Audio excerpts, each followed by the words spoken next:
Hey all, thanks for waiting, surviving together. And we have a special guest tonight, and I want to see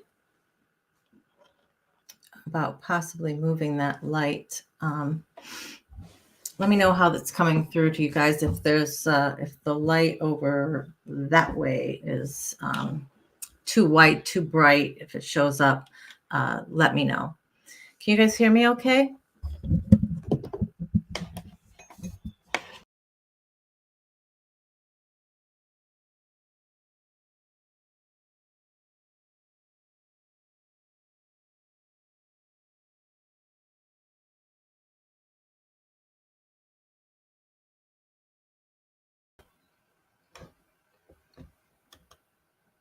I have no idea what happened. It just switched screens on me and I had to enter the studio all over again.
Okay, flashing is mute then. I just found that out.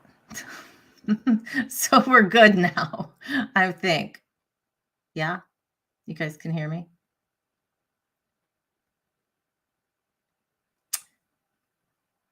Yay! Okay, so hit the like button, subscribe, make sure you're still subscribed, and also, I guess, leave a comment after if you can. That helps with the logarithm somehow. So I got that out of the way. Better. Welcome to Surviving Together. I'm Sharon. Here, we hear you, we see you, we believe you. You're never alone. Now, tonight we're going to talk about what is sexual assault. What do we consider it? Sexual assault is any non-consensual sexual touching, or you can say touching with the intention of a sexual meaning.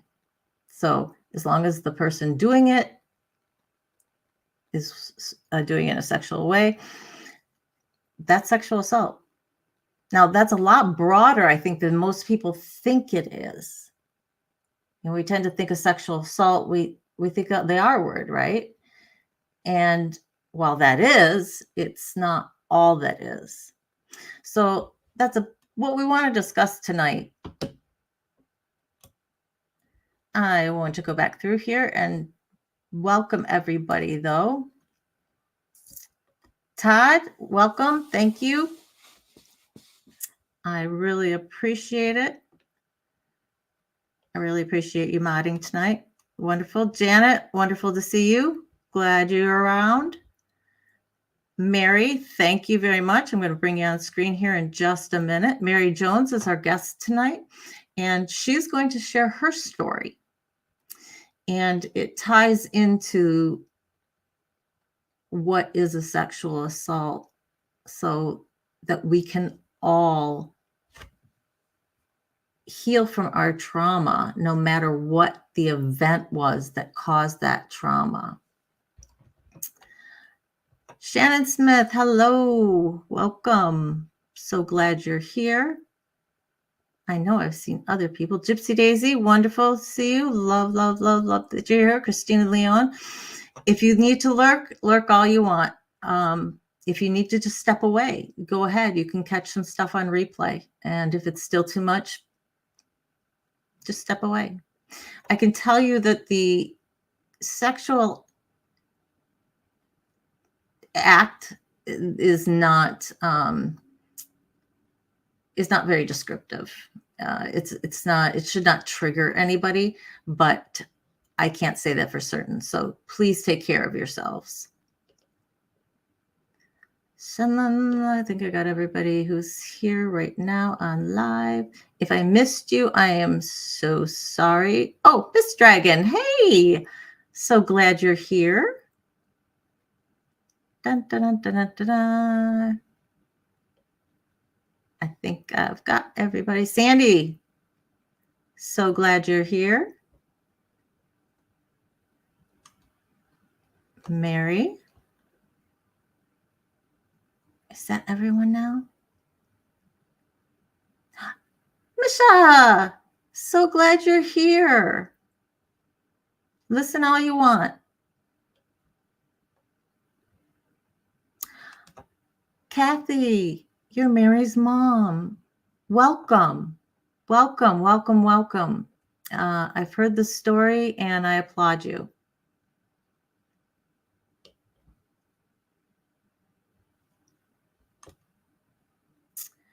Okay, so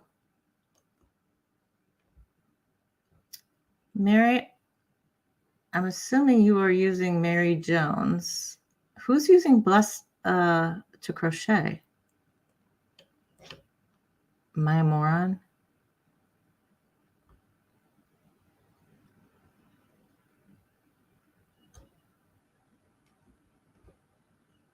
Yeah. Christina, absolutely. You know, you can be all alone at your house, but still feel like you're a part of something. Being here with us. Blessed to crochet is Mary. Okay, so there's another handle that just says Mary Jones, and that's what really confused me. So let's see. I am going to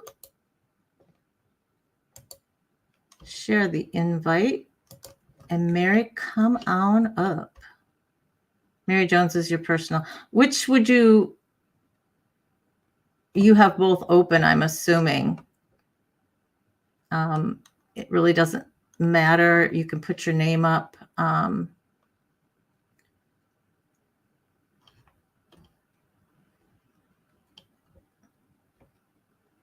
Kristen Melinda, welcome. So glad you're here tonight. We got off to a rocky start as usual. I think that just might be, you know, our call sign is being difficult in the beginning because of me. It's always because of me. I lack technical skills at this point. I have been. No worries, Miss Dragon. No worries. Yeah, leave all the emojis you want. We are getting better. It's a little smoother. I was just panicked a little today. I was elbow deep in research for my day job, and I have a report that's due tomorrow morning. So I'm trying to get that done. So if I cut this off at an hour or an hour and a half, you'll know why, because I still have more work that I need to do. So there Mary is. Hello, Mary. Can you hear me? I can't hear anything from you. I can see you. Can you hear me now? Maybe if I turn my mic on. Let's go Verizon. Yep, absolutely. I can hear you. So let me grab my little notebook. What did I do? I hear double. I don't want to hear double of myself.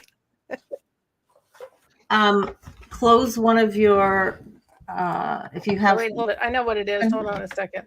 Okay.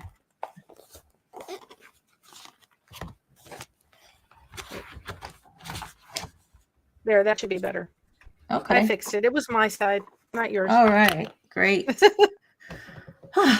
Nothing else that I have to do. That's just wonderful. Thank you, Christina. Misha, somewhere I heard that the first 170 vids a creator makes are expected to be crap. Oh, I love that. Part I of it. love We're that. learning and growing.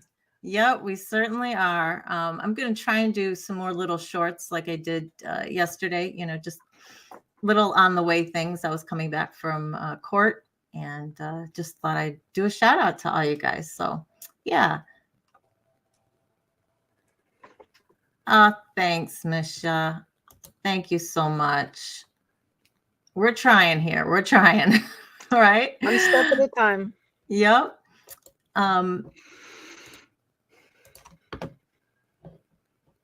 Mary, so I wanted to start with you, and you're going to give your story. And your story basically involves some touching, correct? Yes. Okay. So why don't you walk me through who it involves? Well, I wanted to do this in a way, and I know this is going to sound weird when I say it, but remember, this is my mother's brother. This is my uncle. And so I think it's very important, excuse me, when you are dealing with, if it's possible, to look at their past, to understand what happened in my uncle's life later on. My uncle was born to a father who was an alcoholic. My mother was conceived when my grandfather was healthy. He wasn't drinking heavily, but my uncle did not have that. He was conceived while my grandfather was drinking heavily and while he was not healthy. Now, my mother never had the drive to become an alcoholic. But my uncle and my mom, their fun with their dad for the day was to go to the AMVETS while he sat and drank and they went and played. Yeah. And he was very charming gentleman. So was my uncle. They both were named Stephen Georgopoulos Sr. and Jr. Mm-hmm. My uncle was extremely intelligent, but he was never disciplined appropriately, in the sense that, according to my grandfather, everything he did, whether it was, needed to be corrected or not, was funny. It was never taken seriously. Mm-hmm. And when he got older, in his teenager years, he started causing trouble.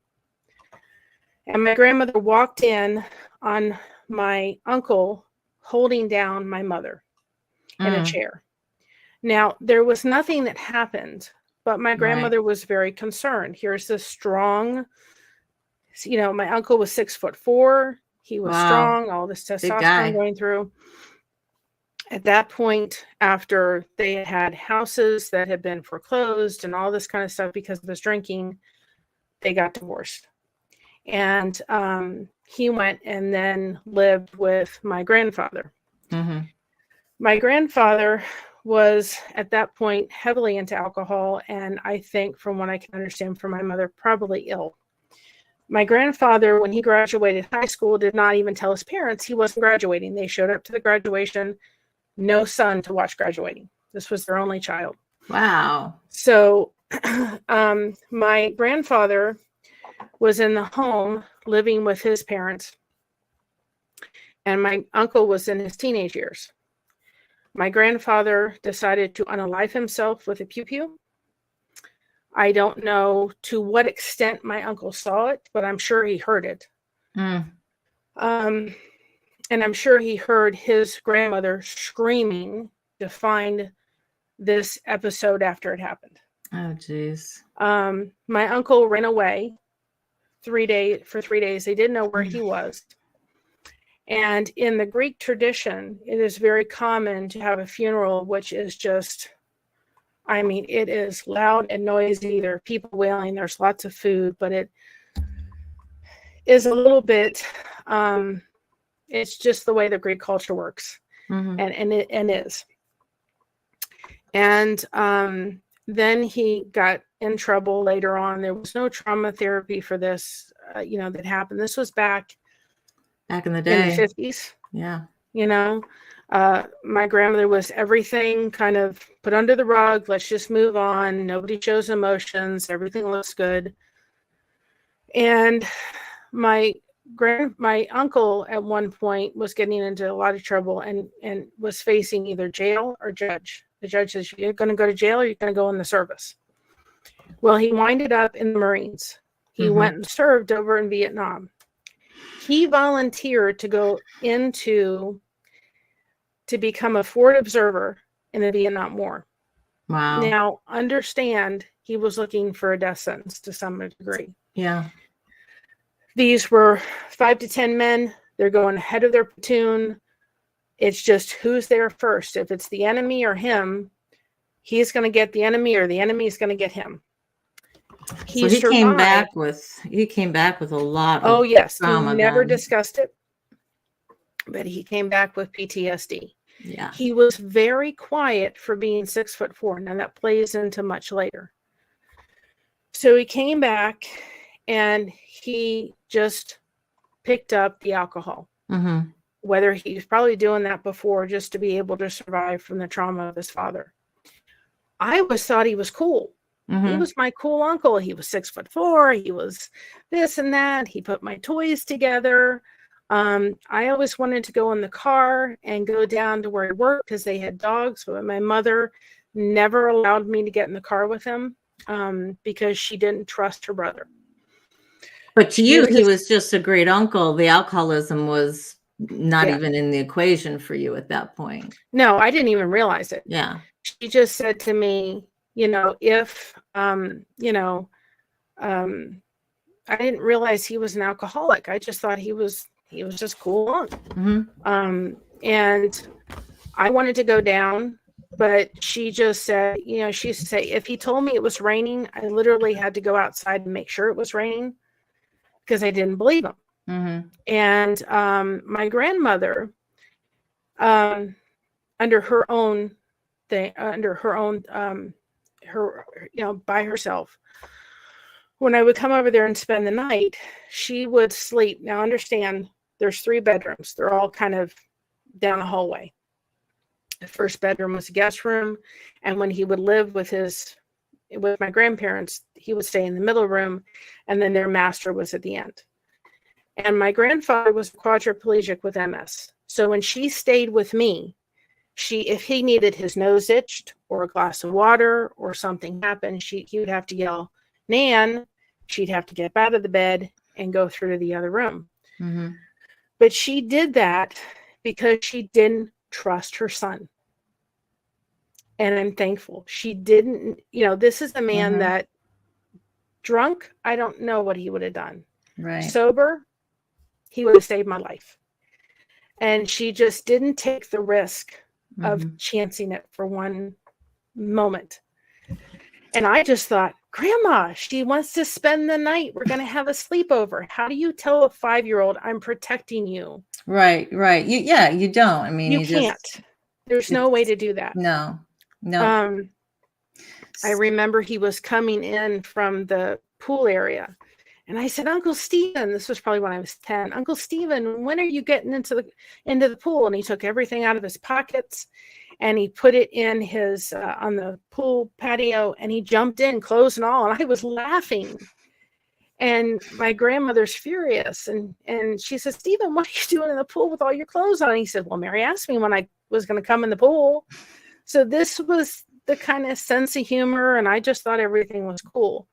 Well, he got into a car accident, probably the last car he ever owned or drove, and he smashed a tree. It was a very heavy station wagon. We got a call, and my at our house, my grandmother didn't drive, and they said, "Are you Stephen Georgopoulos' sister?" And she said, "Yes." They said, "You need to get to the hospital. He's gotten into an accident. He's going into surgery. He lost his spleen. He was, he was just unable to do anything for weeks. And they just said, either you can get your driver's license back, but you got to go through AA, which he didn't want to do." So that was kind of the first time I realized there's a problem here. Now, did he have a brain injury as a result? No, he didn't. Okay. but he lost his spleen. He broke his leg. If it wasn't for the Yeesh. heavy car, he wouldn't have made it. And I Right, think that's right. probably what he was trying to do his entire life. He Yeah. didn't want to be here, but he didn't want to do what his dad did. That is And more a so, suicide by cop guy, but it was just by any other means with that. Real quick, I just want to, Izzy, I'm so glad that you're here. I hope you're feeling better. And Ishmael, welcome to the chat. We got a great group here, and please, let's get to know you. Okay, so he has the accident, and you're how old then? probably about 11 or 12, somewhere in there. Okay. Significant to realize there's a change. So I'm then realizing why I wasn't allowed in the car ever with him. Right. Not realizing what he was going to do next. Yeah, I never knew my grandmother was an alcoholic, and she was visiting us once, and she picked me up, and she was drunk. And she said in front of, I was there because it was like a concert that we were having, with everybody playing their clarinets and whatnot. And she literally opened the door to the auditorium, and the principal's standing on the stage, and I'll never forget it. She's just like, "Goodbye, Mr. Taggart." I think that was his name. And I was just like, and then we left, and she started driving on the wrong side of the road. And I was like, holy Christ. Because I had never seen her drink, and we had spent time with her, before. Yeah. That He was hid it just well. kind of I can say that. Yeah. He could have his round of alcohol and hide it well. Because my grandfather was a quadriplegic and was not, couldn't move, I was lying in his bed just talking with him. And this goes back to the military service. He was quiet. He was 6'4", and he walked into the room and he said hello to me. And I said, "Hello, Uncle Stephen." And then all of a sudden I'm like, what did I just feel? And I remember just being shocked, because I'm like, did he just do what I think he just did? Which was, he just tickled me. But I'm a developing 13-year-old girl at that point. And So I anything that gets close to, and he was tickling you up by your armpits, right? Yeah, he hadn't gone past that yet, but he had just done enough where I was just like, this just feels creepy. The side of the breast is, we're just really noticing that we have breasts and having to deal with them and everything. And mind you, he reeked of alcohol. Oof. The smell of somebody drinking where it's recycling beer through their pores is horrible smelling. Yeah. So, I'm smelling this, I'm feeling this, and I'm thinking, and he just walks away. There's nothing else said. And he goes in his bedroom, and I go to my mom and I said, this is what just happened. And she's just shocked because she didn't expect it. Yeah. And she goes later when he's sober and says, Stephen, she is a developing girl. You cannot tickle her like she was when she was 8 or 7 or 6. You can't do this. She's developing. She feels awkward about herself. You just can't do this. And he said, I promise you I won't ever do it again. Good for your mom. Good for your mom waiting till he was sober to talk to him. Yeah, well, it was impossible to talk to him when he was drunk. He said, I promise I won't ever do it again. Well, it didn't happen for probably, and I don't remember the timeline. I just remember it was probably about maybe 6 months later. And I can't remember if he sat and ate dinner with us or whether he came in plastered, but he was plastered. There was my grandfather. This was like a great room. So the kitchen and a little kitchen dining room area was there, and then the living room. And my grandfather was in there with his brother. And was there another relative? I can't remember. And my dad. And so there was people around. We had just got done with dinner. and I was in the kitchen washing dishes and helping my grandmother. Mm-hmm. And he again quietly came up, and I'm standing at the kitchen washing the dishes, and he does it again. And I'm like, oh my goodness, this can't be happening again. And I said, Stephen, stop. He starts laughing at me. He thinks this is funny. And I'm thinking, this is not funny. He walks away. A few seconds later, he's coming back. And every time he came back within that time period, he was touching further and further and further. And he was laughing the entire time he was doing this. And I'm like, please just stop. I don't like this. This doesn't feel right to me. And in his mind, he could have just been the alcoholic mind, right? Going, I'm she's sure just getting uncomfortable. Isn't this funny? Ha, ha, ha, ha, ha. You know? Exactly. Yeah. Well, about the third time, my grandmother realized there's something going on, and she just stepped between me and him, and she said, Stephen, stop. And he said, but this is funny, and this is something else, and I can't remember all the things. And she just said, Mary, leave. And I left, and I went in the bathroom, and I started crying because I was like, this is not happening again. And I know to a lot of people, this is going to seem so mild. This is going to seem like this compared to what could happen in life. This is so mild. And I won't ever discuss it on YouTube, but I've had the other experience. Trauma comparison. So I can compare. Talk about that. But it does not matter. It does not matter what you've gone through. It was such a traumatic time. Now I'm in the bathroom crying. My grandmother comes in the bathroom holding a butcher instrument. We know what cut stuff with butcher. I don't know if I can say that, but anyway, that's what it is. I'm not monetized yet, so whatever. It was a butcher knife. And she says to me, the next time he does this to you, you use this on him. Now I'm in the bathroom hysterically crying, and I'm thinking, you want me to use a butcher knife on your son the next time he does this?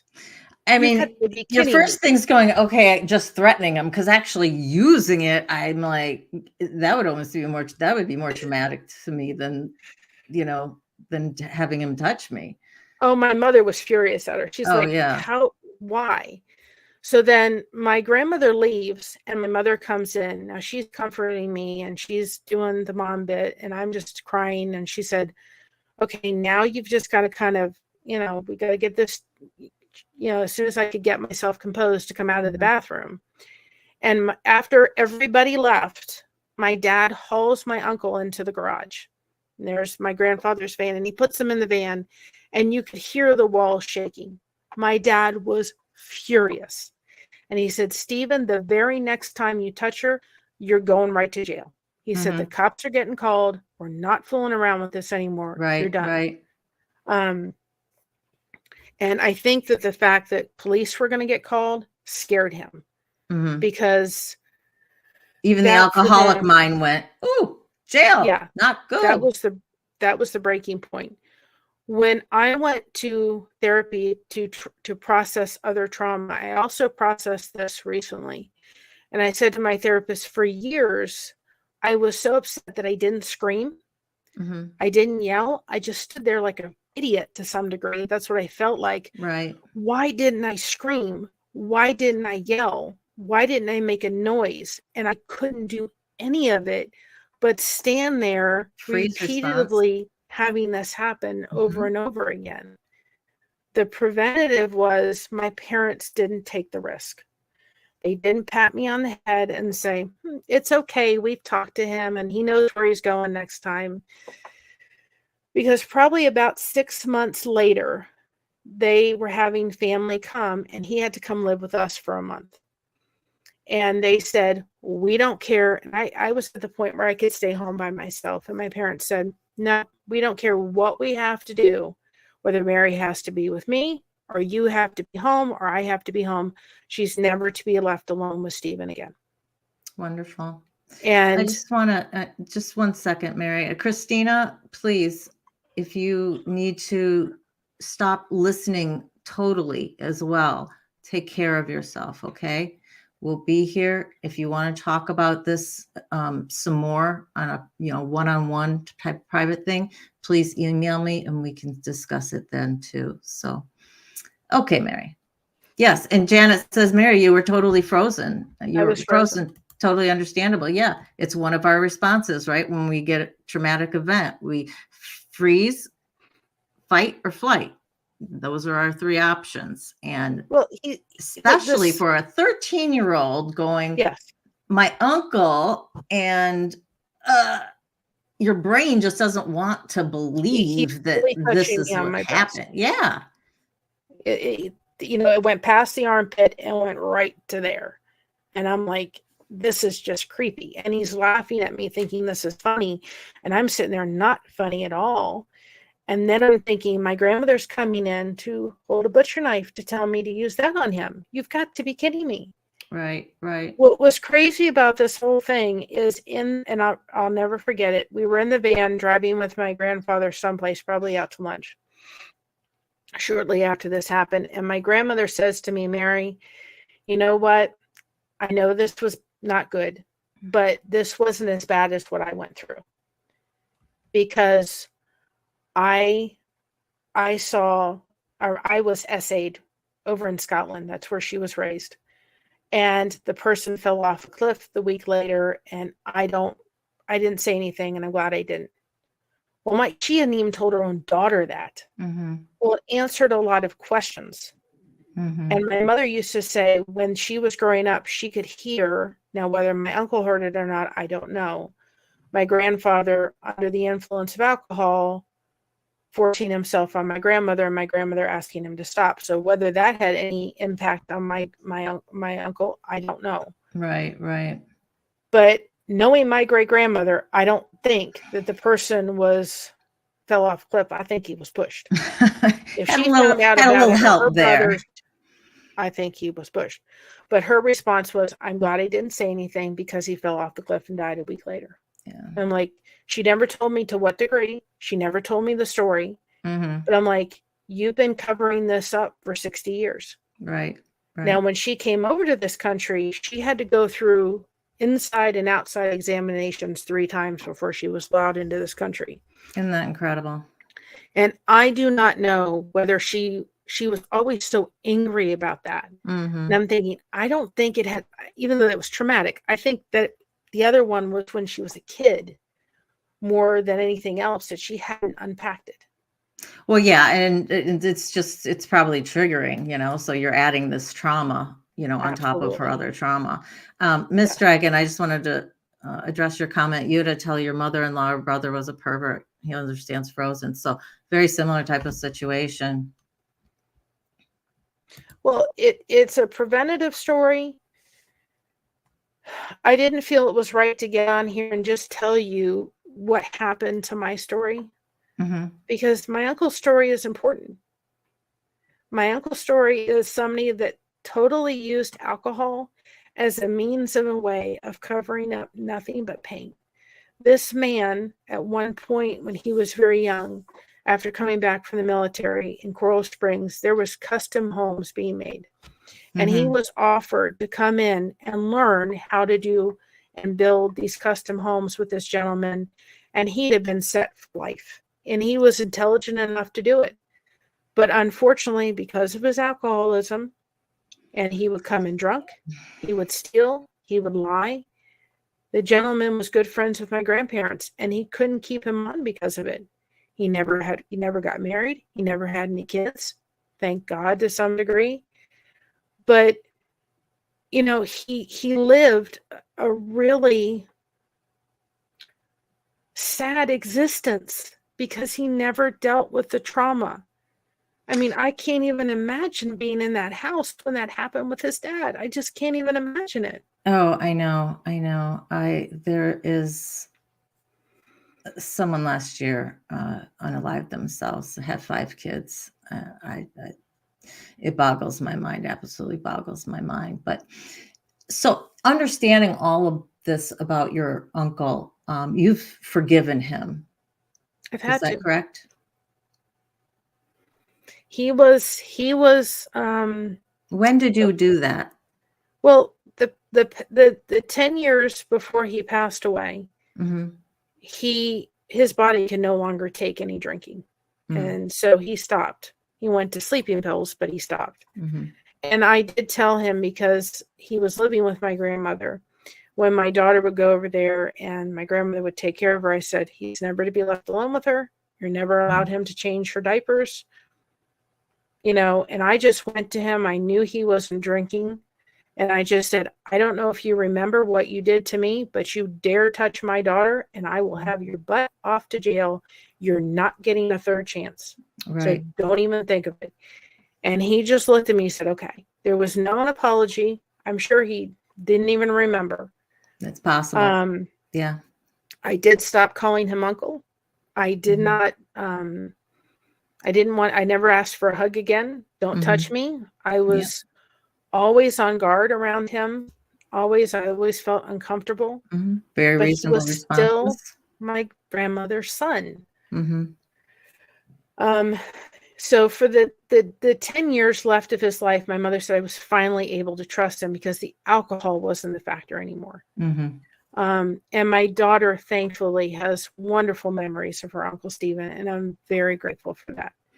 Nice. In 2013, he went in for knee surgery. He aspirated into his lungs and winded up into ICU. And I went and saw him where he was unconscious at that point. And I just said, Stephen, I forgive you.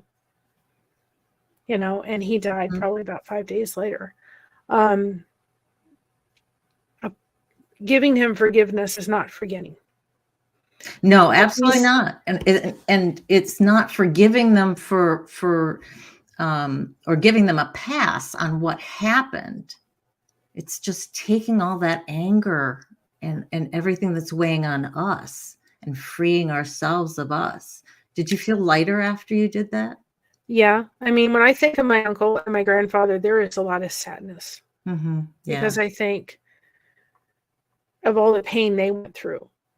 Now, I don't know if those emotions would have been different if I had had further trauma. I don't know. I don't know what would have happened if he had essayed me further. Right. I think probably, I know he would have been in jail. I know that I don't think he'd have been welcome back in that household. I think things would have been very different if anything had gone further than what it did. And my dad would not have cared. He would have said, sorry, that man will never be around my child ever again. So I don't know. I want to applaud your mom and your dad, your parents, and your grandmother as well for taking it seriously. Because isn't this the one thing that we're really afraid of in disclosing, is that we're not going to be believed? And your family believed you and they supported you. Well, my grandmother was in the kitchen. She saw it. There was no question. But subsequent for the incident, and subsequently then in terms of not leaving you alone with him, they really took this seriously. And so I applaud your family, and it's wonderful that you had that kind of support, throughout the rest of the years with them. Ms. Dragon, I am so sorry for what you had to witness. Yeah. That has just got to be, my heart goes out to you. No one wants to try and witness this. No, nobody wants to do it. So when did we were speaking earlier and you were kind of going over your story with me, and you told me it really wasn't until recently that you identified, or, at least put the name of SA to what had happened. How did that come about? Well, when I went to my therapist and I just kept calling it inappropriate touch, and she said, no. She said, let's label this exactly what it is. And I said, but it wasn't that big a deal. She said, oh, yes, it was. She said, you're still affected by it today. If anybody comes up, if I'm in the kitchen and anybody's behind me, you can ask my husband. And I've done it, because after that incident, I was like, I don't care what I need to do. I would stand at the kitchen when nobody was home, practicing exactly how I'm going to get him the next time he does it, because I was prepared. You're not going to do it to me Right. again. Right. I'm going to jab you in the back. I'm going to jab you in the stomach. I'm going to kick you where the sun don't shine, and you're going down because you're not doing this again. I'm going to yell. I'm going to scream. I'm going to do something. Well, to this day, if I'm standing in the kitchen and my husband comes up, just give me a hug. He's been jabbed and he's been kicked. And he's like, I'm not doing this again. He's even announced himself. And I just have this knee-jerk reaction. Right. Right. Especially in the kitchen. And Doing you the were dishes. right at the exact same type of situation that you were in when things were getting worse with the touching. And this was just recently that you were speaking to your therapist, wasn't it? Yeah, well, we went there for we went there to process some stuff for my husband. I'll go too, it won't hurt. I've got some stuff I need to work on. That was this year? Yeah. And she just said to me, let's label what it is. And once it was labeled as SA, and I came home and I said, Mom, this was SA. It was so freeing because it wasn't just sloughed off like it was inappropriate touch. Right. It was labeled what it was. And my therapist said to me, the other part of this is what could have happened. She said, I'm sure you've run through your mind of exactly what could have happened if you were put in a position of being alone with them. I mean, I had images of what had happened if my grandmother hadn't come in the room. Right, right. If she hadn't been there, if he came in the room, what would have happened? He was a 6'4", had military training. There's no way I could have battled him. Right. So your brain is also dealing with the what ifs just because it's, kind of a situation that certainly at that point could have happened again. But your family stepped in and made sure you were never alone with him, and it didn't happen again. So I'm so thankful. That's a piece that you can let go of now. Yeah. And, anything that is leaving a mark on you is a traumatic event. The trauma stays with us. It changes those brain waves, right? It changes our automatic response, which you've got that knee-jerk reaction to do something. And until you deal with it, it's there. Trauma does not go away just by itself. And not feeling guilty for not screaming and not standing up and not doing that. Finally, I was able to say, this was normal. Absolutely. Absolutely. 100%. Remember, when we have an event traumatic event is an event that so overwhelms our brain, it can do nothing but go to that animal part of our brain and say, what do we do to protect ourselves? Fight, flight, or freeze? Yep. And if it's too overwhelming to even make a decision on flight or fight, freeze is going to be your response. And this goes for kids and it goes for adults. The shame, the guilt, it's not on you. Yep. Right? And so this event or series of events was so impactful to you because of what he was doing, where he was touching, your age, all of that we've talked about combined together. And you're suffering from the effects of it long time now. Now, fortunately for you, they're pretty manageable, right? Just making sure no one's behind you. Yeah. I mean, I can go to the store and not really necessarily look for somebody behind me. Mm-hmm. My family knows they don't come up behind me while I'm washing dishes in the kitchen. Right.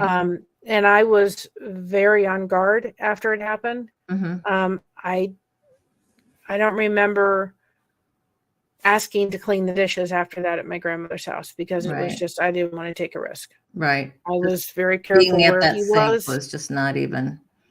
And the smell of, if somebody today came up to me with the alcohol reeking through their pores, I probably would go get sick someplace. Because that in itself is just That is horrible.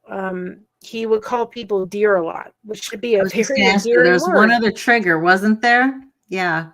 And he would call me dear. He called my mother dear. I mean, he would call dear a lot. And my husband's like, that's a word I would love to call you, but I can't. And that's okay. Because to me, that's not an endearing word. Yeah. You're You're relating it to your uncle, and your uncle relates to the SA. So let's just not go there. Yeah. I have a few words like that as well. If you have somebody in your family that is drinking or using drugs, as much as you want to be able to trust them, you cannot. Yeah. You have to take things seriously. Absolutely. Absolutely. And my grandmother, I think, having that experience, as traumatic as that was when she was a little girl, realizing, I can't trust my son. I don't know what made her do. Because I asked my mother, did you ask her to sleep in the bedroom with me? And she said, no, that was all on your grandmother. Yeah. So this was her son. She couldn't even trust that he wasn't going to do something that he should not have done. Yeah, really addiction to any sort of drug, and we include alcohol in that, and then you go down the list of pills and heroin and all of that kind of stuff. And I'm sure he used other illegal drugs. Yeah, when you're in an altered state, no matter what caused it, legal or illegal,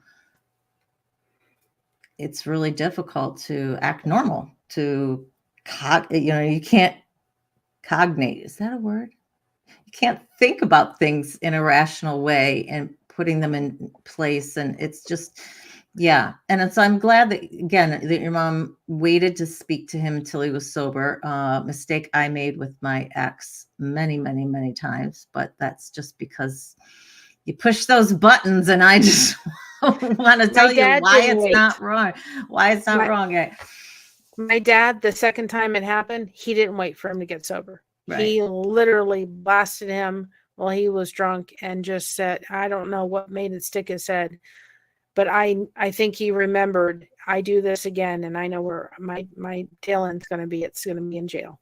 And I think your dad wasn't concerned about actually getting a response from him, or trying to rationally talk about this. This was just, I need your body here so that I can yell at you.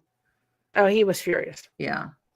Now, as we were speaking, and then this kind of came up just a little bit, but for years, until you went to the therapist, well, really this year, you just called it inappropriate touching, and it was mild. Your grandmother had told you that she had some sort of SA, and you thought, well, that was probably pretty serious, right? So she told me it was worse. She said, she said it was worse. So yeah, again, we're going to trauma comparison. And I don't think that's what she wasn't, trying to mean, don't be affected by this. Mine was worse, but be thankful that it wasn't. However, we get into trauma comparison, especially when it comes to these sorts of issues, when it's not involving our downward lady bits, right? Anything that the bathing suit bottom covers. We tend to think of it as more mild. It's not going to affect you as much if somebody just touches your breast, but that's not true. And again, we go to the comparison issue of your trauma is your trauma. It happened to you. It affected you very severely because of all of those factors that we talked about: your age, what was happening, the relationship of the perpetrator to you. That is just as real and just as painful as the person who was, attacked and raped. Exactly. You guys have different things that you have to work through, but your trauma is just as real and just as important as that other person's. Well, and I want to get that across. Very, very, I want to get that across, because we are going to be talking about child-on-child abuse, and I hear it a lot when it comes to that. with the trauma comparison, it's like, yeah, well, it's just a kid, regardless of what the actual act is. And I just pounding that home, guys. Do not compare yourself to others. I mean, we're told to do that in our regular lives, right? Don't compare yourselves to others. Yep. We're all individual, and it goes for your trauma too. Well, and every time and it doesn't always happen, but if I'm holding a butcher knife, what is it going to bring back to? My grandmother coming in with a butcher knife telling me to stab her son the next time it happens. This is an illogical response to a traumatic incident. That was very much. That was its own separate trauma. You want me to do what to your son?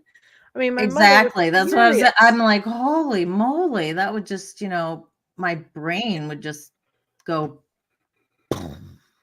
at that. Yeah. Then my mother came in. She just couldn't believe it. She was like, "What?" And I'm like, "Yep, she just came in here with the butcher knife." It's just, so. You've got to do prevention.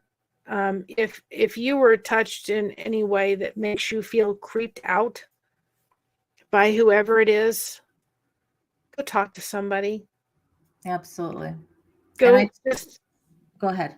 It doesn't, even if it's the littlest thing and it helps you to say, this was an SA act, then label it. Yep. Put it in perspective of where it is in your life now and what kind of trauma are you suffering from because of it. How do we need to deal with the effects of the trauma? And yeah, Kim says her first was child on child, and it just and I sent you a picture. I sent you a picture of my uncle probably about 3 or 4 years before his death to show him all the years of pain and suffering that he had, all the years of abusing alcohol. Shows it in his face. That's the uncle that came behind me. He had a little bit more gray hair in that picture than he did. And then I sent you the picture of him serving in the military. And that's the one I choose to remember. Absolutely.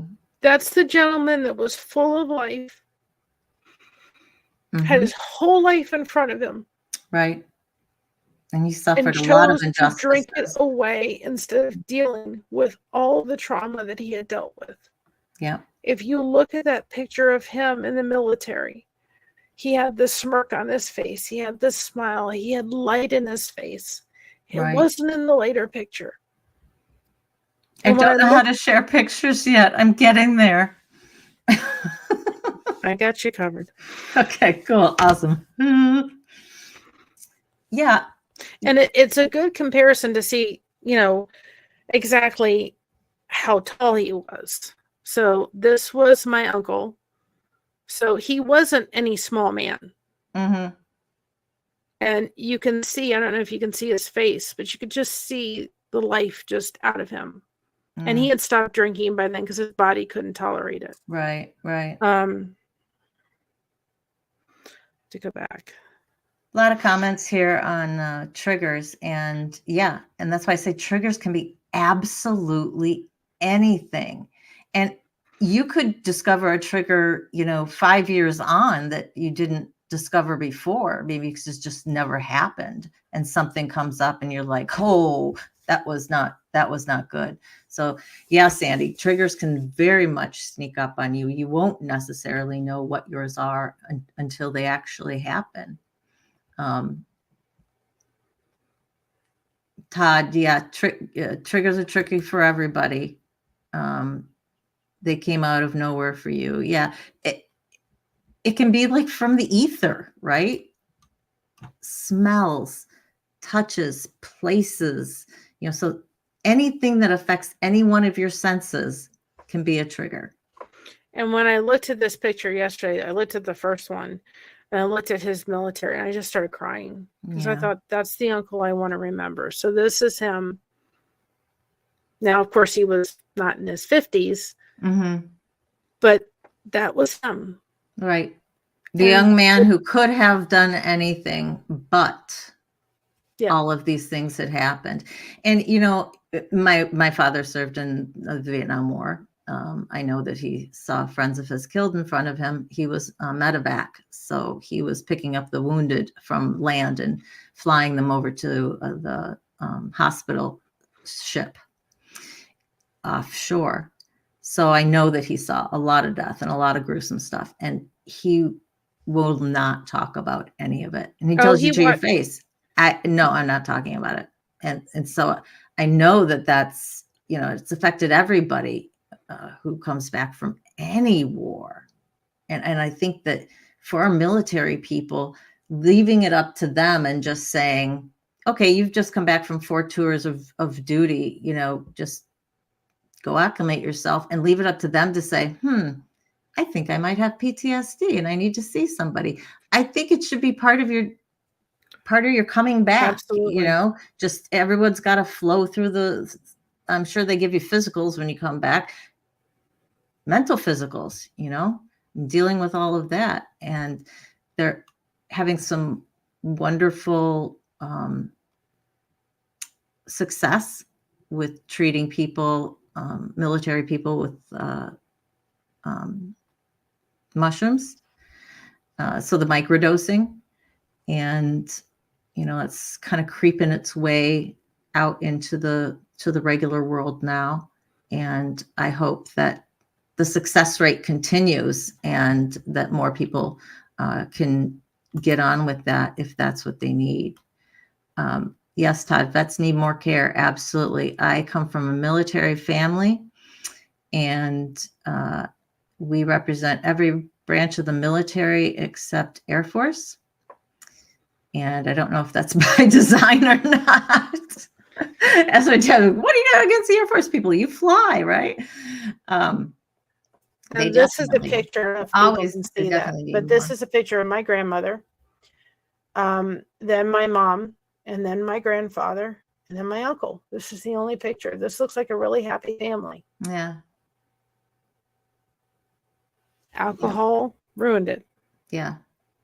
Yeah. How many lives has it ruined? It's just, that's right. Todd, you're a vet. I forgot about that. Yeah. I mean, and that's why I did my short the way I did, because I wanted to honor his military service. Mm-hmm. And thank you to all that have served and that have given the ultimate sacrifice. Because I remember when he passed away, we were, the funeral home said to us, oh yes, he also got 5 medals of honor. And we're like, what? He did? And I mean, everybody loved him. He was a charmer. So was my grandfather. He was a charmer. He had a great personality, but people didn't see everything behind the scenes. He could take things apart and put things together. I think he was 5 years old. Now imagine this 5-year-old. And I just think how much he had so much smarts, because he went over to my mother's godparents' house.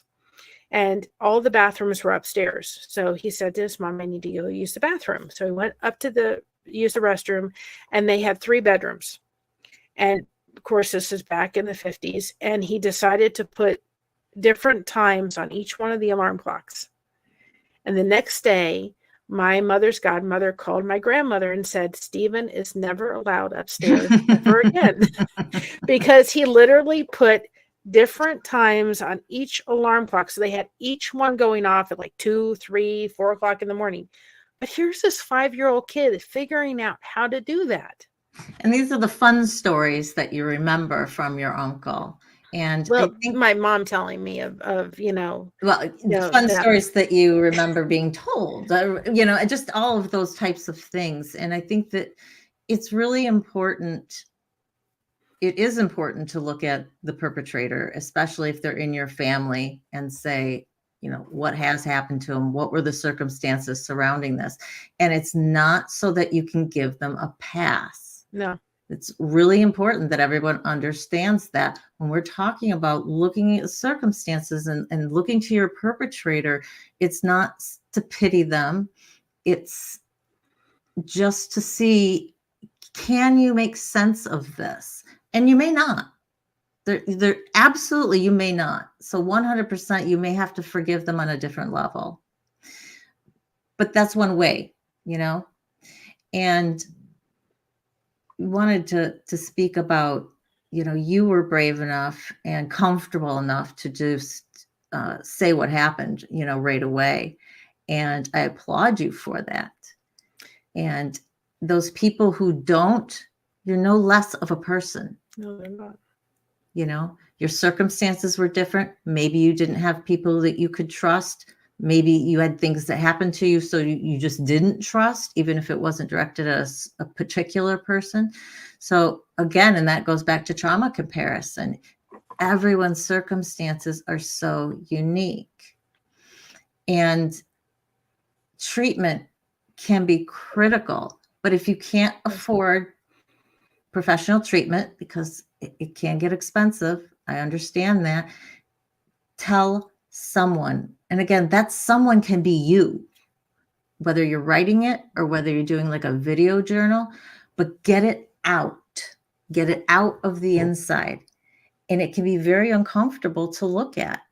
You know, we have to look at each situation, each event, you know, however many you've had in your life, and go through them.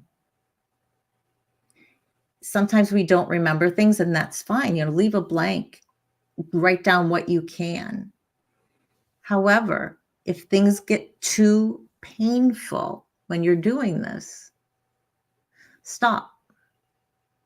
Come back to it another time. Each time you come back to it, you're more than likely going to be able to take a little bit more and be able to deal with a little bit more until eventually you've gotten through that story, that event, and you've gotten it out of yourself. Well, you may not be dealing with it right then, but at least getting it out and telling somebody there's a release, I believe, of, you know, not holding all that stuff inside. Well, that's what trauma therapy is doing. She's walked me through that story about 10, 15 times so I can get to the point where I can tell it without emotion. Mm-hmm. And my tears are not because of the story. Mm-hmm. My tears are because it saddens me. I just have a big heart. I can be an emotional person, and I've stopped apologizing for that because I'm too sensitive or whatever it is. It's the way I was built. Mary, I think that most of us have gone through SAR. Yeah. It just seems to be the way we are because we're more sensitive to things. So what happened? The story part of it doesn't necessarily bother me anymore. Mm-hmm. But when I think of my uncle, I think of a wasted life. Right. And his life is not going to be put in vain. If he was here, he would tell everybody drinking wasn't worth it. At the end of it, it didn't serve him for a purpose. And I saw my 90-year-old grandmother grieving the loss of a son. Mm-hmm. It wasn't somebody that SA'd me. It was her son. Right. She had this son. She you know, she went through labor. She carried this son. She grieved over him. He felt like he never lived up to her expectations. He had trauma. She worried about him when he was serving in the Vietnam War. Right. And she couldn't even handle having a service or a memorial service after he left this world. His ashes are buried with my grandmother. She just couldn't handle it. And she kept saying, Lord, you should have taken me, not my son. Yeah, no parent wants to bury their child. They always think, you know, we should definitely go before them. And, you know, it's really difficult when the perpetrator is within the family. And I never met my grandfather because he chose to leave this world. Right. And my mother was in her 30s before she dealt with being a daughter of an alcoholic and dealing with the fact that what her father had done to himself. Right. I get sad and I find myself like, I wasn't even there, but I'm angry at my grandfather. You left this world. Look at the ripple effect you caused. Absolutely. And I think that people are just now, when I say just now, I'm going to say like the last 20 years or so, realizing how much an alcoholic in the family affects the rest of the family. and that you can have trauma if you've never been touched. There's no SA, there's no beatings, there's no, physicality with it, but just with the verbal and everything else that goes on with that, it affects you. It affects you big time. And, you add in the rest, and it's just, I lost the ability to have an uncle and niece relationship the moment that happened the first time.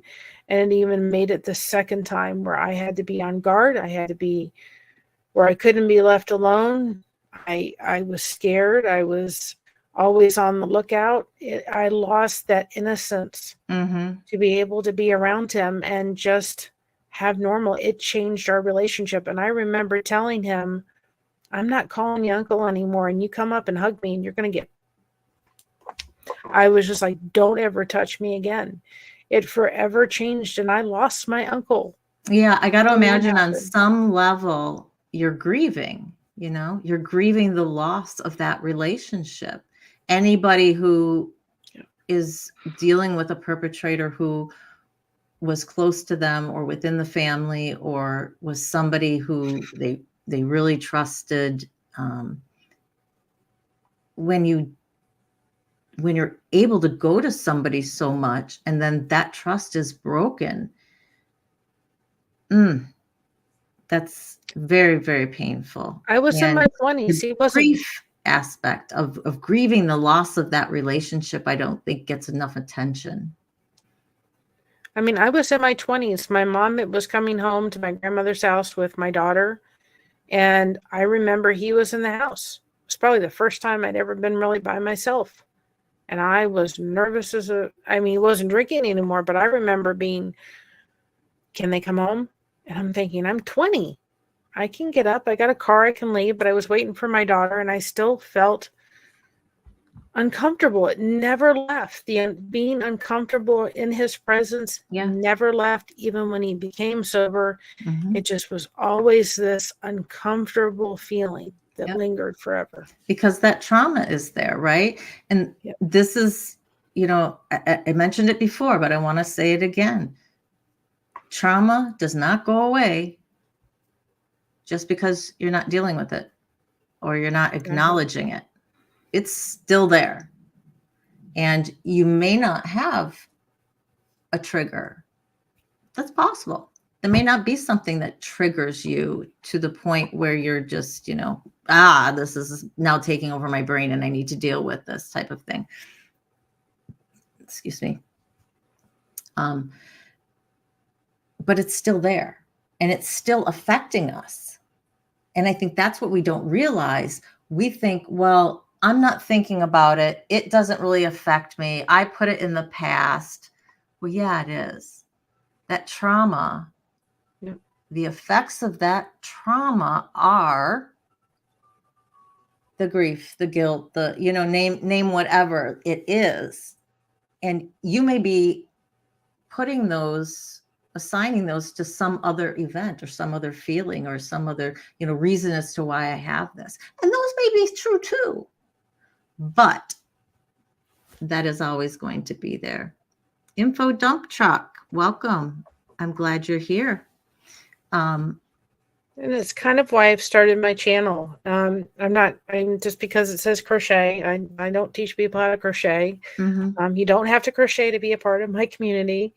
I have just I'm so thankful for the lifeboat. I'm so thankful for the connections and the friends that I have made. And they have been such a significant part, especially since December, in such an amazing way that it was like, okay, I want to start my channel. And I'm blessed to be able to crochet, but I'm blessed to do a lot of other things. And what are you able to be blessed with? And be able to do? I struggle with fibromyalgia. So I'm on there talking about that. I've raised an autistic child, so I talk about that. I just come on and chit chat. And I want the focus is always connection. Absolutely. So everybody knows now, if you have fibromyalgia, you've got a friend in Mary. You've got, compare stories, compare treatments, compare whatever. And same goes for having an autistic person in your life, as whether that's a relative or a daughter, parent, whatever. Misha, I wanted to say that you take your forgiveness at your pace. That's what I want you all to get out of this, is that forgiveness is crucial for us to be able to move forward when you're dealing with trauma. But it's for us, it's not for them. And I think we get stuck on, but if I forgive them, I'm saying it was okay. No, you are not. You are not saying that it's okay. You are saying, I'm not going to give you, perpetrator, I'm not giving you any more of my brain space. I'm not focusing on you. I'm focusing on what's important, me, or my daughter, or whoever it is that was the subject.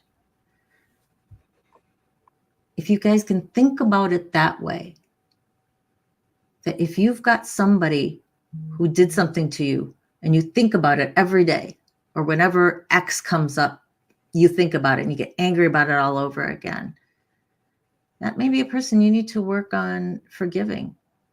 They don't need to take up all that space in your brain.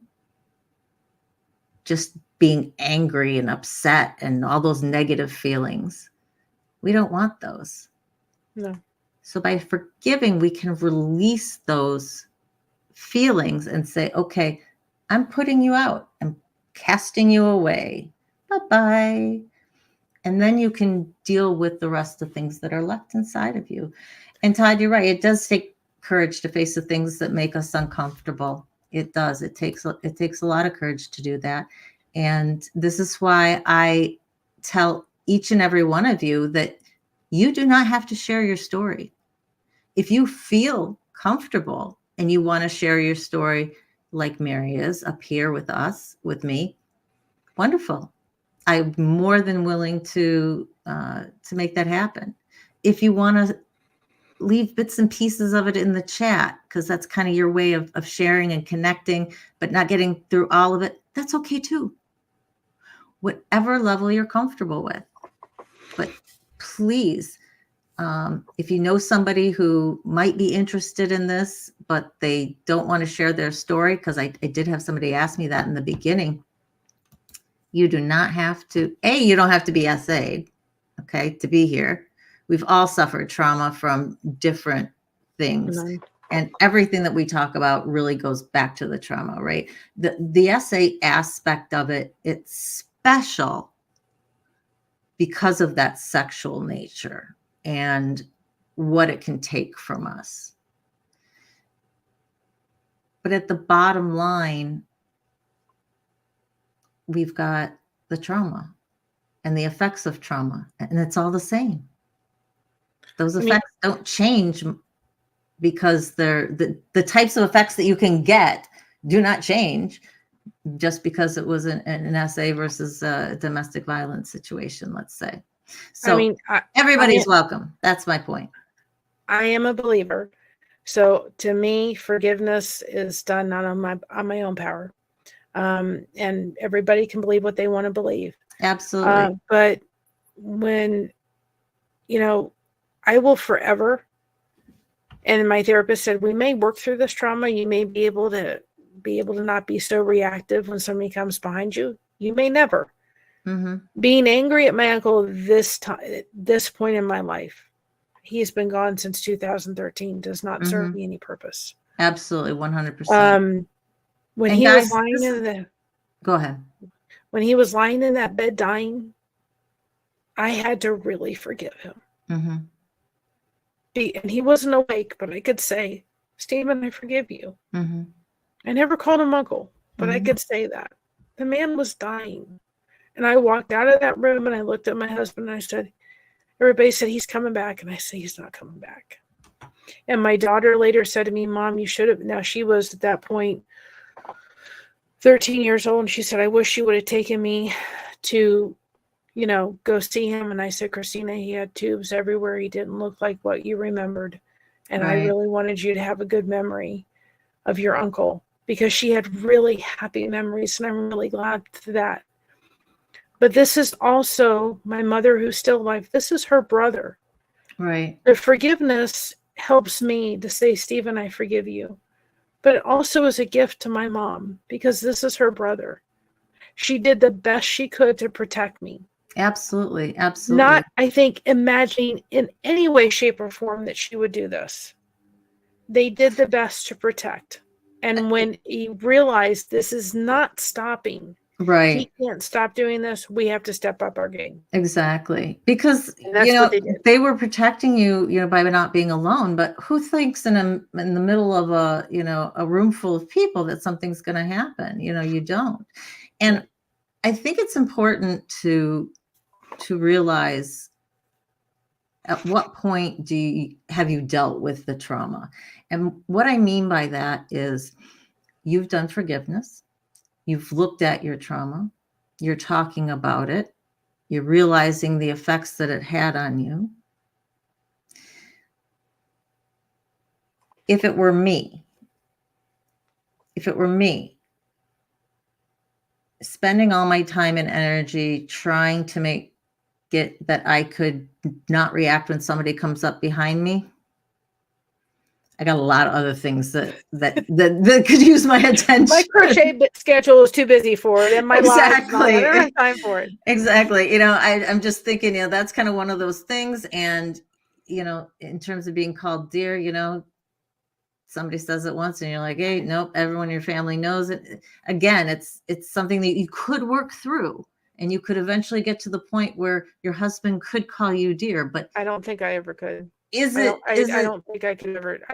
I've said to my therapist, I don't think I could ever. And she goes, then don't do it. Yeah, then that's okay. It's one of those things where it's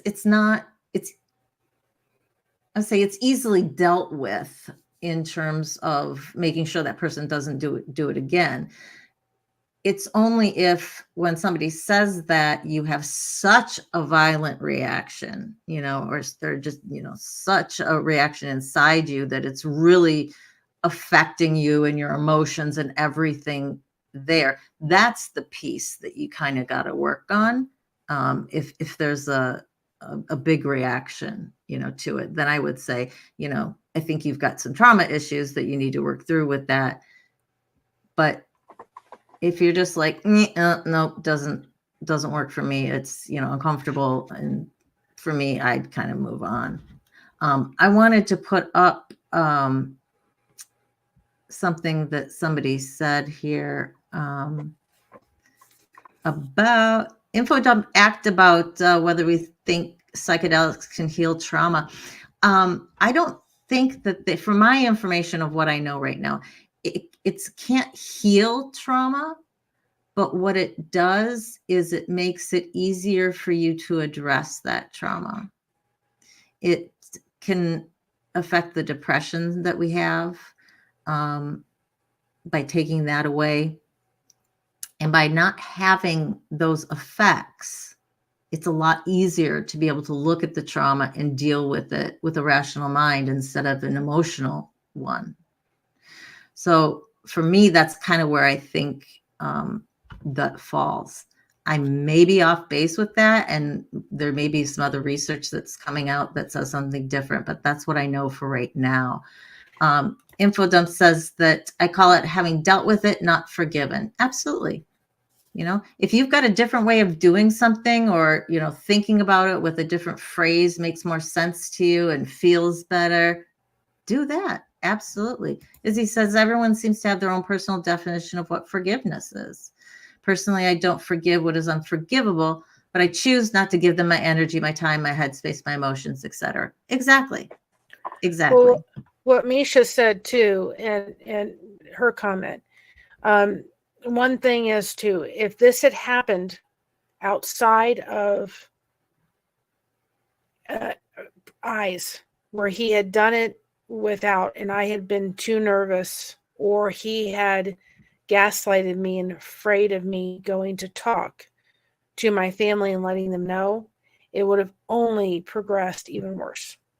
It was done, and I don't know if that's him not wanting it to go that as far as what I think he could have done, but thankfully he didn't do it where nobody else saw it, where he gaslighted me into believing that this was, don't tell the family, I'm going to get in trouble, and all these lies that tend to happen around stuff like that. And it could have been a lot worse if it had not been done in the prying eyes of everybody to see. Absolutely. And so I'm very thankful to him to some degree that it wasn't done that way. Right. Your circumstances were such that, because I wouldn't have said it it wasn't. and then it would have just progressed. And I'm very thankful that it was done where it could get caught. And if it's not done, don't make yourself feel guilty if you had something happen to you and they gaslighted you and it's 20 years later and why didn't I speak up? And go into a therapist's office. You know, our therapist sometimes will say, if my husband and we do therapy together so we can be there to support each other, and he'll have his session and I'll have mine and so forth. But she said a really helpful tip. If you're tending to ruminate about things and going over it and over it in your head, sometimes during the week, she said, pick your favorite car, take the trunk, open it, throw all those emotions in the trunk, lock it, and put the key in your pocket. There you go. My mother used to do the same thing with a trunk in your head. Don't pull it out till you're sitting in the therapist office where the therapist can help you unpack the trunk. And then when you leave there, throw those emotions in the trunk, lock them, and then come back and do it.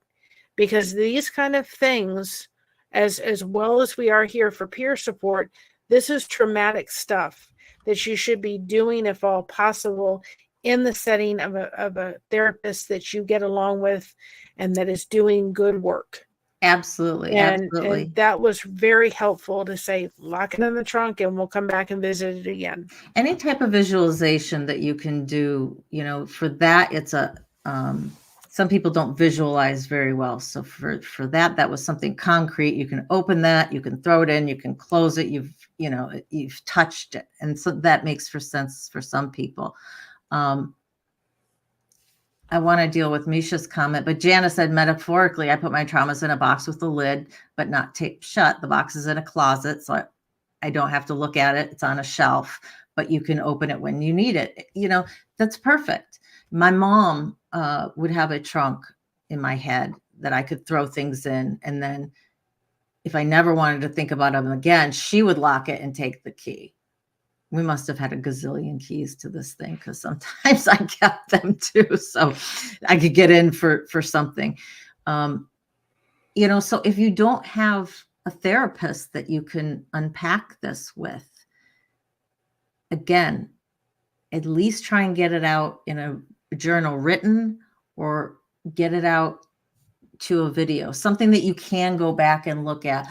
But even if you just talk to the wall, it can help you because you're taking each one of those, you're identifying it, and you talk about it a little bit. And again, if it gets too much, take whatever you can't get to, throw it up. When you can deal with it, take it back out again, and let's go through it some more. But set up an email address that nobody sees, that's just junk. I don't, make up a name and send it. And if it is just you going in there, sending yourself an email, because for me, writing is very difficult. I'm doing my journal through my channel to some degree, but I can crochet for hours. I can't write for any length of time. Yeah, but, typing. Yeah, if that works, I can type. Right. So exactly. Get an email and just have an email that you're just sending emails that only you can have access to, and you're just throwing it there. If you can't sit there and write in a journal, let that be your journal. And if you're struggling to afford therapy and you're involved in your church, go talk to a pastor. go see maybe if the church would help you with a little bit of maybe funding some therapy. There are resources out there for people that, maybe can look in to see if they can get some therapy at either a slighted cost or having somebody cover it for you. Yeah, some therapists will take no cost or will take sliding scales. I know it's getting more and more difficult to get into them because so many people are in that boat. And I had another thought that I had wanted to say, and it just kind of went poof out of my mind. But this is so important what Misha says, and your parents are wonderful examples of what to do.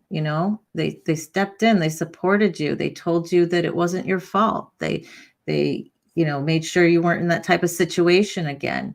Yeah. And we as parents, every parent, this is what you need to be talking to your child about. And age appropriate, of course, but you need to talk to them about things that can happen. And I never wanted to go into, huge detail or have, a half-hour long conversation about something because I didn't want to scare my kid, and think that every other person outside the family is potentially a bad person. So they never want to, get close to anybody. That's, not what the goal is. But having them realize this isn't right, or I think this might not be right, come tell somebody. Yeah. If it feels creepy to you, go talk to somebody. Yeah. And that was enough for me. It felt extremely creepy. And I was like, this just feels so uncomfortable. And that was enough. Yeah.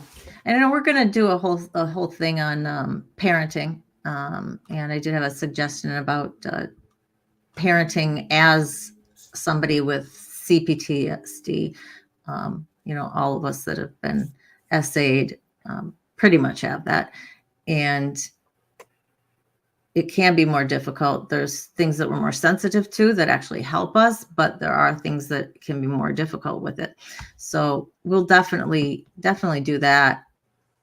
Guys, I have so many topics that I want to talk about. I'm going to have to either just do videos that you can watch, and then we'll just, we'll go down the video catalog in terms of, or just I'm going to have to add days because I got so much still that I want to I think too, another about. topic is even though it doesn't deal with SA, is raising an autistic child that is literally surviving what I did having to raise my daughter.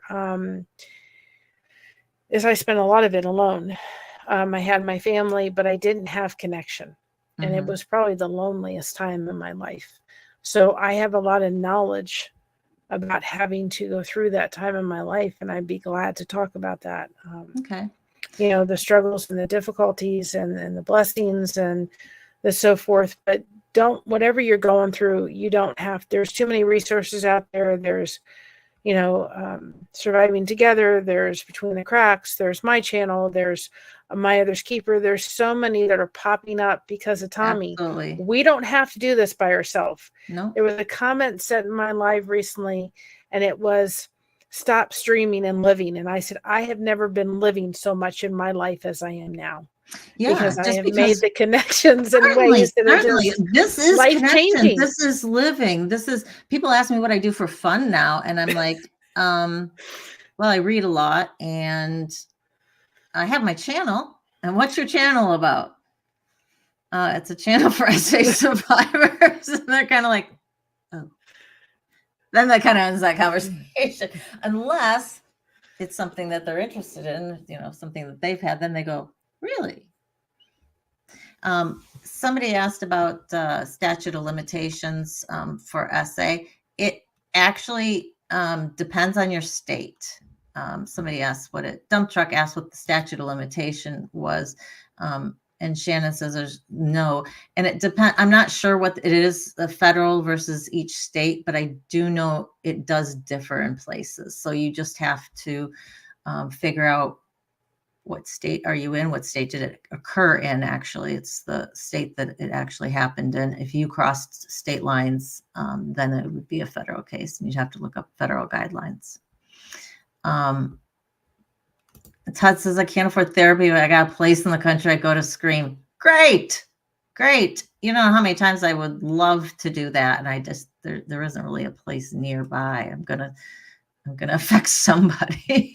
So it's great that you got anything to get that emotion out, again, if putting it in a box doesn't make sense to you, if, doing that, if whenever you get so overwhelmed, you cry for 10 minutes and then it's done with, okay, that's your coping mechanism right there. And it could change, and hopefully we can get you to doing something else besides having to cry. But if that works, deal with, go with it. This is my coping mechanism now. Yeah, there's no I do a lot of that, and I no do a lot of connections. Well, I would say there's no real wrong way, but they all there's a lot of different right ways. Let's go that way.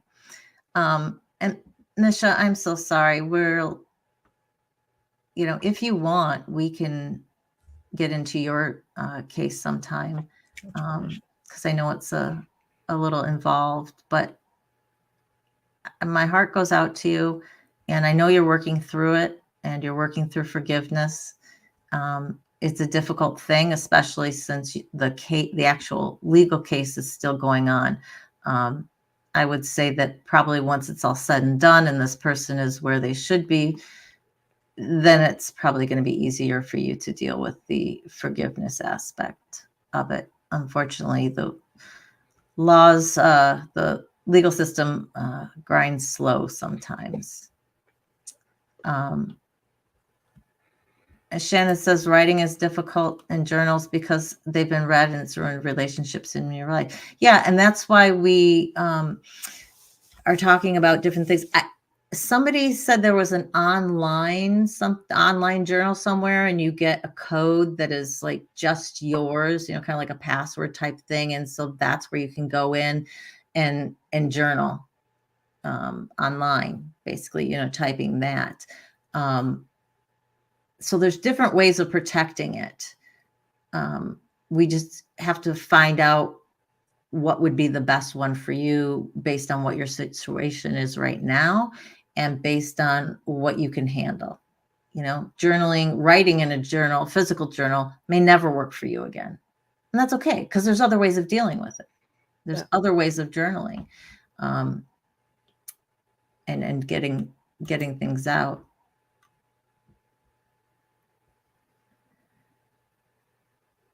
Yeah. I'm just kind of reading through some of your comments, and we've all had different ways that we're dealing with our emotions. What we want to make sure is that we're not doing something like cutting yourself. Steve, Seventh Son, welcome. Glad you're here. If it's harmful to you, then yeah, we need to find a new coping mechanism for you. Because remember, when you look at this stuff, it can be huge, even if it was just one incident. And you have the event itself, whatever the touching was. You've got the trauma that's caused by that. You've got the effects of the trauma. So that's all the panic and anxiety and depression and, all these things that come out of that, distrust and guilt, shame, all of that. Those are all effects of the trauma. And then we have how we cope with those effects. So you can see there's like this, and if you look at all of that, it can be very overwhelming to deal with, very overwhelming. So that's why I say, identify the event, identify what caused the trauma, try and at least get that out of your system. So that's your disclosure, that's your telling of somebody. And then next, personally, I would jump down to our coping mechanisms if you have bad coping mechanisms. If they're neutral or they're positive, great. we can kind of move up the scale a little bit. But yeah, if you've got anything negative that if you're dealing with it by some sort of addiction or any self-harm, of course, that or harmful Well, to I anybody used else. food. I did a live a couple days ago on my channel about food, and that will be an ongoing topic because that's during my teenagers years. That's what I used. And I look back at my grandfather, and I look back at my not this uncle, but another uncle who decided to leave this world, and I can say to them with I don't know if gratitude's the right word, but to some degree it is, because I felt that at times during my teenager years, I very much wanted. I didn't have friends. Nobody wanted to be my friend. I was bullied in school. My dad dealt with anxiety issues and was angry. So all of this stuff was going on. So why do I want to be here? Right. And it was because of my uncle and because of my grandfather that I said, I cannot do this to my mother. My mother lost her dad. My dad lost his brother to, unaliving himself. I can't do this. I'll feed myself to death if that's what it takes, but I'm not going to leave this world. And I just couldn't do it. And I'm here because I chose that. But it is still something that I fight today. Of having to say, I don't, I think it was probably a week ago, I was on a live and I said, you know what? I don't need to do this anymore because I've got friends. And about 10 people in the chat go, you can call me, you can text me, I'll help you through it. I don't need to feed. Food is not my friend anymore. Right. Because I've got friends now that in a way that'll be there for me at any time of day or night. Those emotions down with all the food that we're going through. It's such a common coping mechanism to deal with it, to deal with emotions that we can't handle, basically. And Todd said it was about the emotional hurt. Absolutely. Bringing it to the surface. You had no coping mechanism at the time. And you also said you had no words. And this is where the education comes in to you, because the parents need to be educated, right, in order to educate our kids so that they have the words to tell you. And even if they're only doing descriptions, or you've told them, they're real young and you get dolls or something like that, any way that they can disclose to them, giving them the age appropriate vocabulary to be able to disclose, to be able to identify what they're feeling, that they're feeling icky, that they're feeling creepy, that they're feeling uncomfortable. All of those types of feelings, let's give them words. Let's figure out what that feeling is like and try and mirror that, with your child. It's only going to help us as the generations go.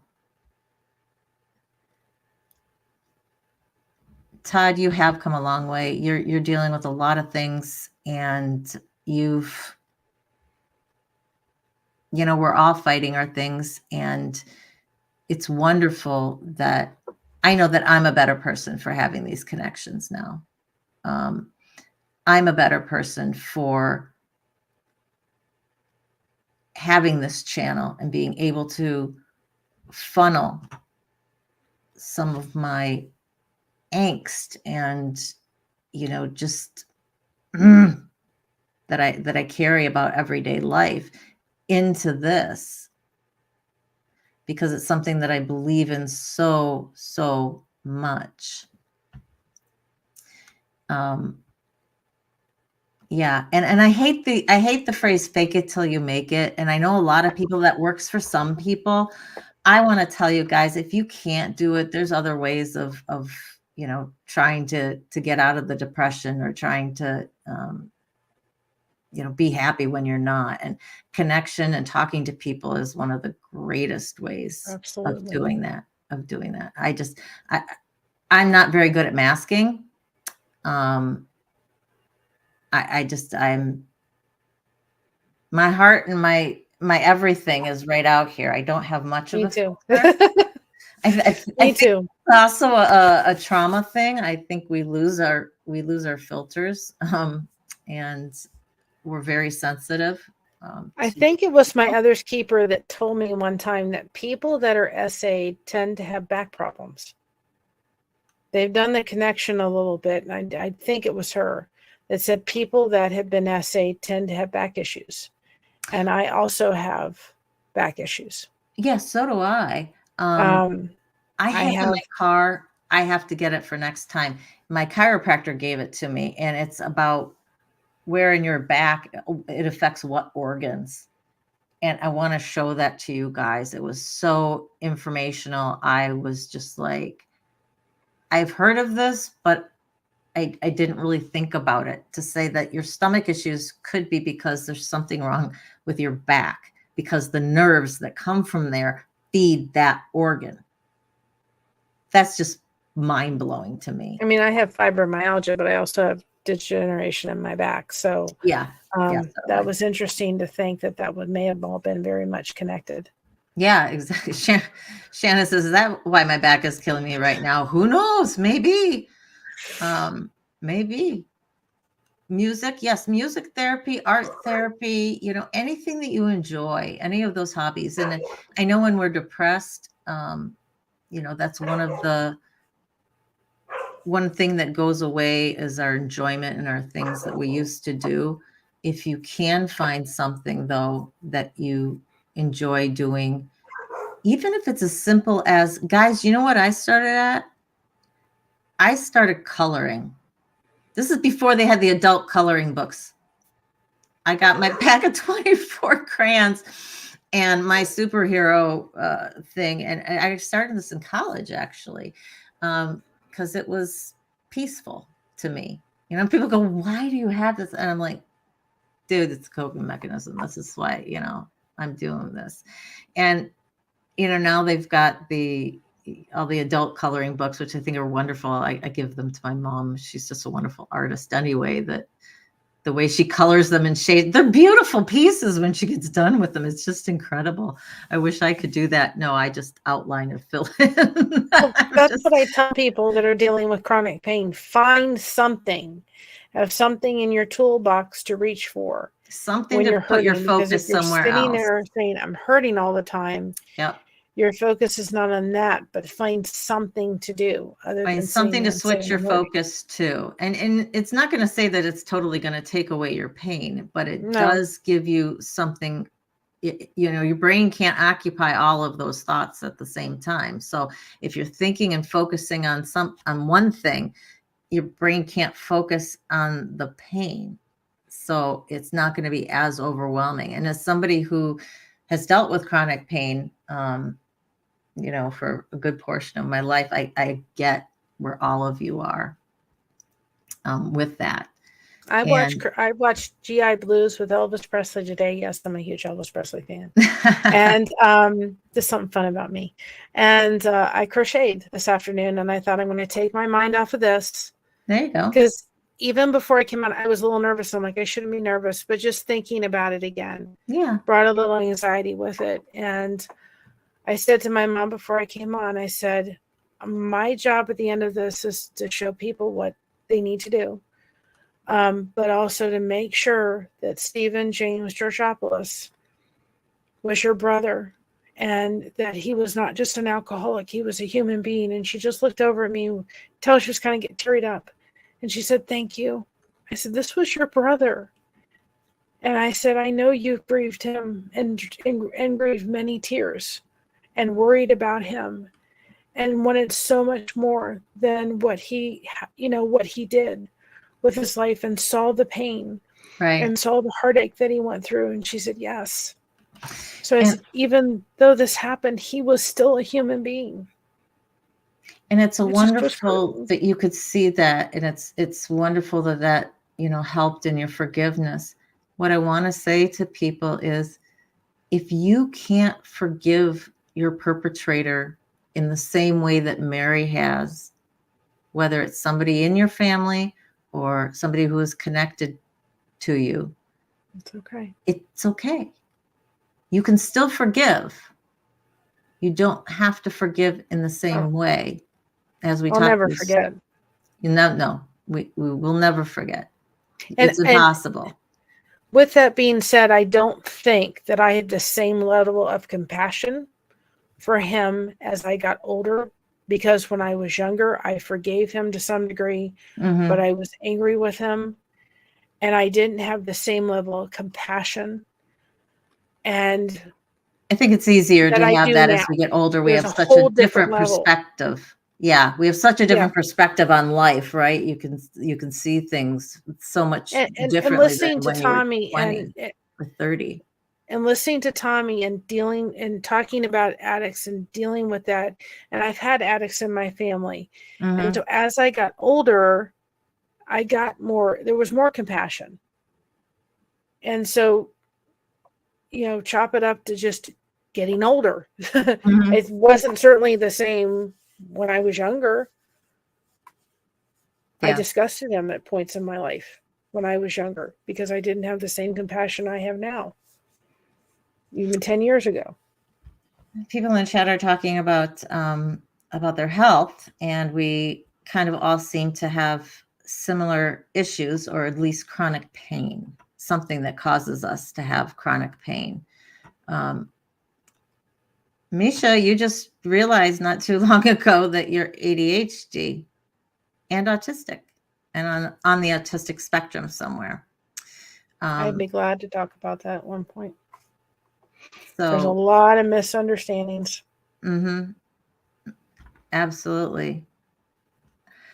Well, we're getting on almost 2 hours, guys, and I still have more work to do. So I think we'll start winding down here.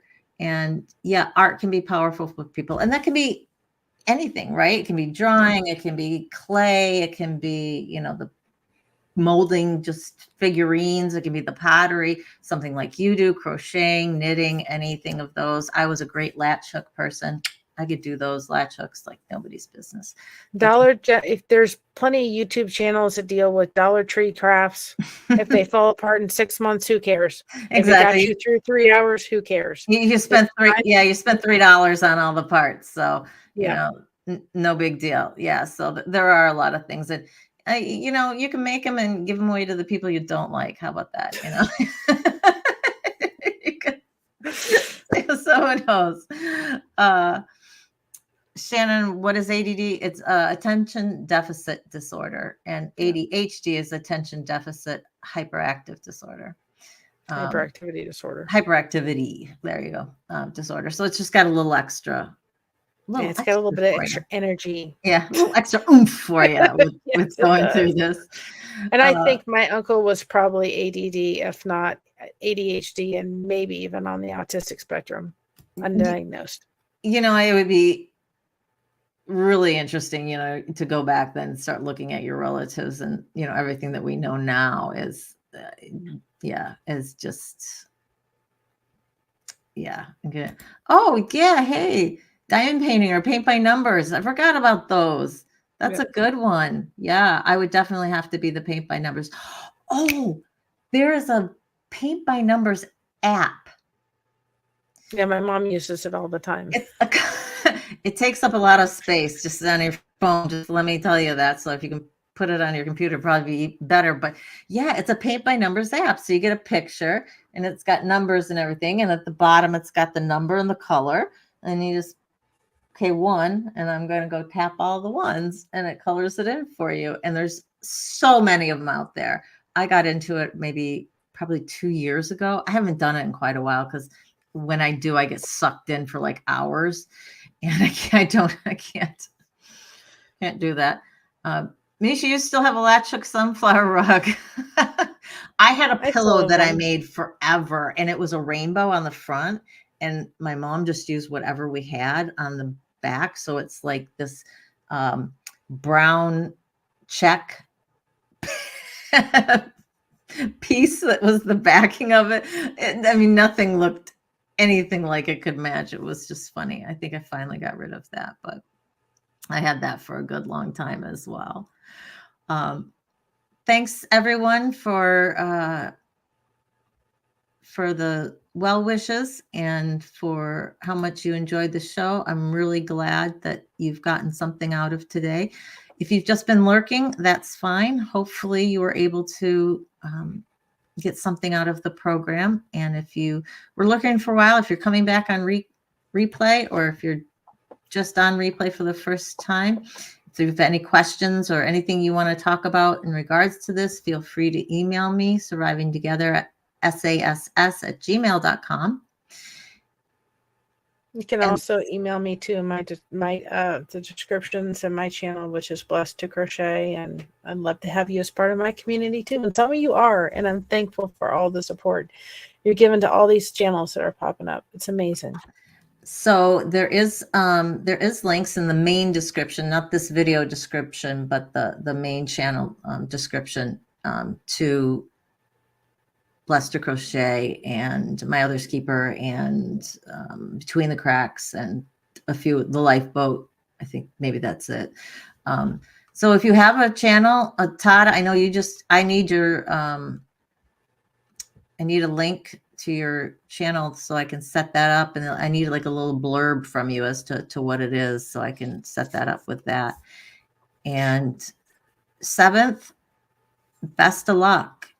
But I hope you are doing this, as Misha said, I hope you're doing this under doctor's care.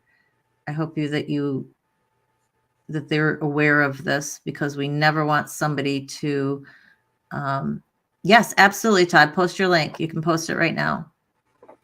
But send it to me as well so that I can, yes, you're on the doctor's program. Okay, good.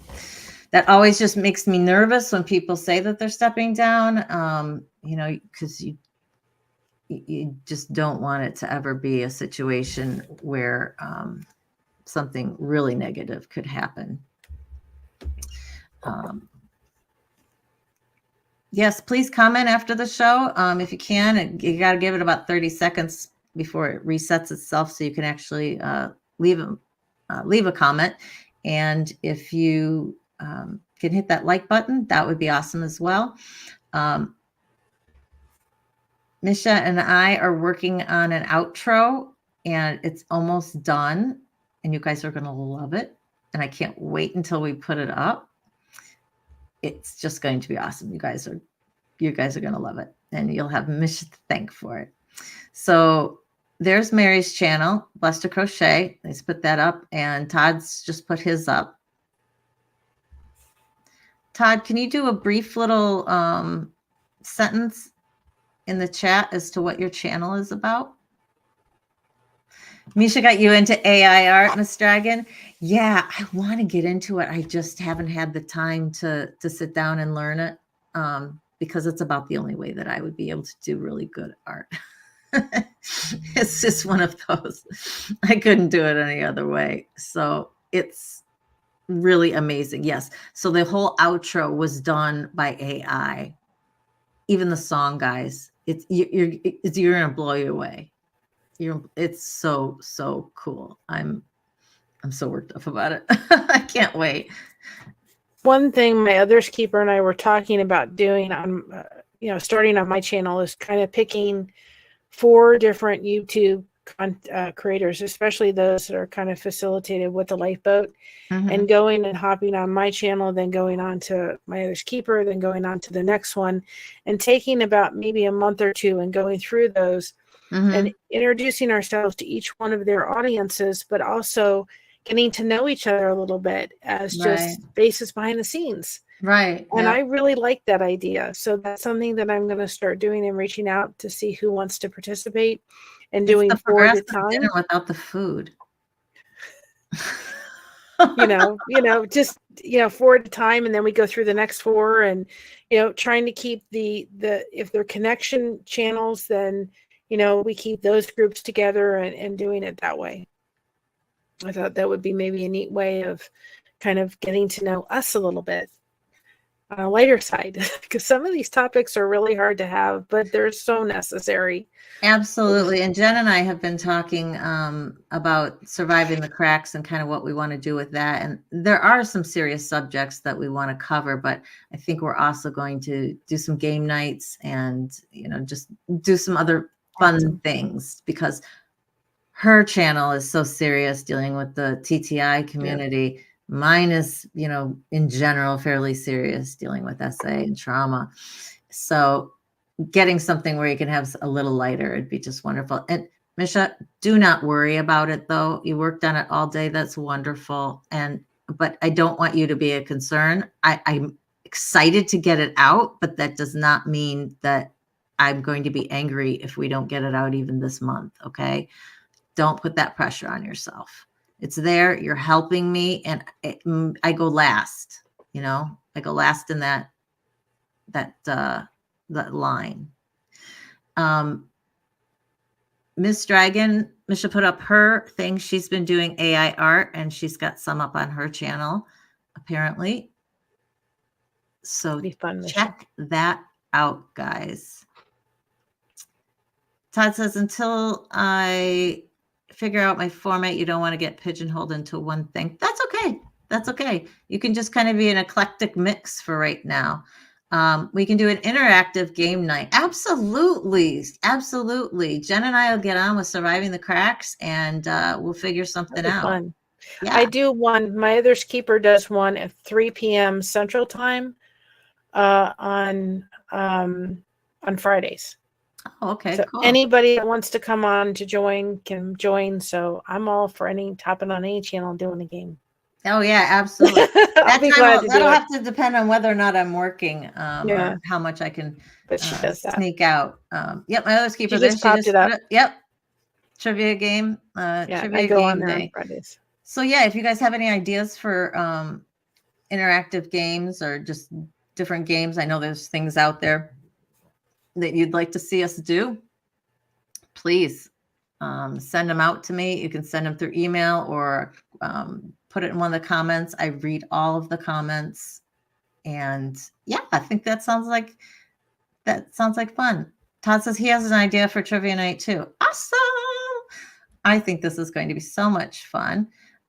Jen has been very sick lately. Guys, if we can throw up some ones for Jen Marie. She's been extremely sick.